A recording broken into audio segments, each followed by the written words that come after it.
Assalamualaikum guys, I'm Abira Altaf. Hope you all are doing well. हम आप लोगों को प्रेजेंट इंडेफिनिट के बारे में मैं आप लोगों को बता चुकी हूँ और यहाँ पर मैंने लास्ट टाइम आप लोगों को फॉर्मूला बताया था, आइडेंटिफिकेशन बताई थी और कुछ चीज़ें जो बहुत ज़्यादा इंपॉर्टेंट थी वो सारी वहाँ डिस्कस की थी। यहाँ मैं आप लोगों को सेंटेंस मेकिंग सिखाऊंगी कि जैसे मैंने आप लोगों को आइडेंटिफिकेशन बताई थी कि ता, ती, ते, ता है, ती है, ते हैं, था, तो इसी तरह यहाँ पर मैं आप लोगों को सेंटेंसेस बनाकर उसमें पूरा फॉर्मूला पुट करना सिखाऊंगी जिससे आप लोग सेंटेंस बना सकेंगे वर्बली भी और रिटन फॉर्म में भी। ठीक है, तो पहले ऐसे ही मैं एक सिंपल सा ले लेती हूँ एक उर्दू का सेंटेंस के मैं खाना खाती हूँ। यस, मैं खाना खाती हूँ। ठीक है, तो पहले ये होता है ना कि अगर मैं किसी बिगनर की बात करूँ जिसको ज़्यादा नहीं पता हो, तो मैं सोच रही हूँ कि मैं सेंटेंस में भी आप लोगों को सब्जेक्ट, ऑब्जेक्ट और वर्ब का थोड़ा सा समझा दूँ। ठीक है, जैसे मैं who is doing work, I am doing work over here, so I am the subject in the sentence. ठीक है, उसके बाद बात करते हैं हम वर्ब की। तो वर्ब है क्या? वर्ब कोई भी एनी एक्शन, हम कोई भी काम करें वो वर्ब है। तो हम यहाँ खाती काम कर रहे हैं, खाना काम कर रहे हैं, तो खाना खाना काम कर रहे हैं। ठीक है, और किस पर काम हो रहा है? That will be object. तो ऑब्जेक्ट क्या है? पे खाने पर काम हो रहा है। मैं खाना खाती हूँ, खाती वर्ब, मैं सब्जेक्ट, तो खाना क्या हुआ? ऑब्जेक्ट, ये वर्ब। ठीक है, तो इस तरह से अब आप लोगों को सेंटेंस बनाने में, फॉर्मूला पुट करने में बहुत आसानी होगी।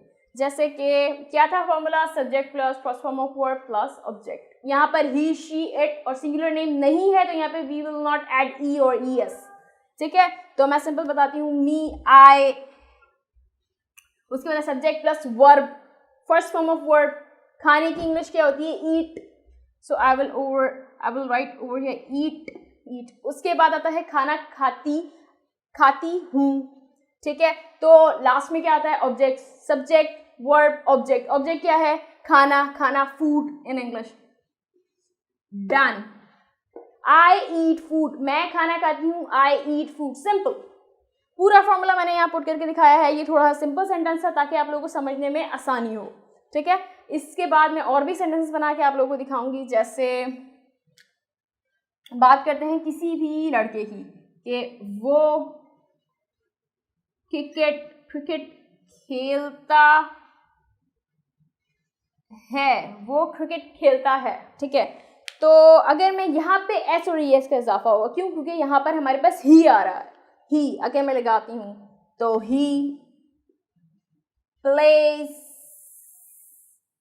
क्रिकेट। डन, वो क्रिकेट खेलता है, ही प्लेज क्रिकेट। ये मेरे दो सेंटेंसेस हैं जो आप लोगों को काफ़ी हद तक समझ में आ गए होंगे कि सेंटेंस को बनाना कैसे, फॉर्मूले को अपने जहन में रखना है कि पहले क्या आना चाहिए? Subject, then verb, then object, और वर्ब कौन सा आना चाहिए? First form of verb. तो ये मैंने सारा लिख दिया है, play first form of verb, second played, third played, तो हम वो यूज़ नहीं करेंगे। हमें फर्स्ट चाहिए तो हमने फर्स्ट यूज़ किया और एस और एस का यहाँ इजाफा कर दिया। ये दो सेंटेंसेस है। ठीक है, उसके अलावा एक और सेंटेंस है, कोई से भी बना सकते हैं हम जो चाहें, सिंपल सा, मैं हर साल पिकनिक पर जाता हूँ। ठीक है, हर साल पिकनिक पर जाता हूँ।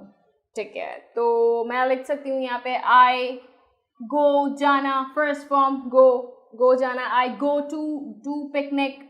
ये जो सारी चीज़ें होती हैं ना, हर साल, रोज़ाना, और ऐसे बहुत से सेंटेंसेस जो आ रहे हैं, ऐसे वर्ड्स आ रहे होते हैं सेंटेंसेस में, वो हमेशा हम लास्ट में ले जाके कहें तो ज़्यादा अच्छा है। या फिर स्टार्ट में कह दें every year I go to picnic और I go to picnic every year.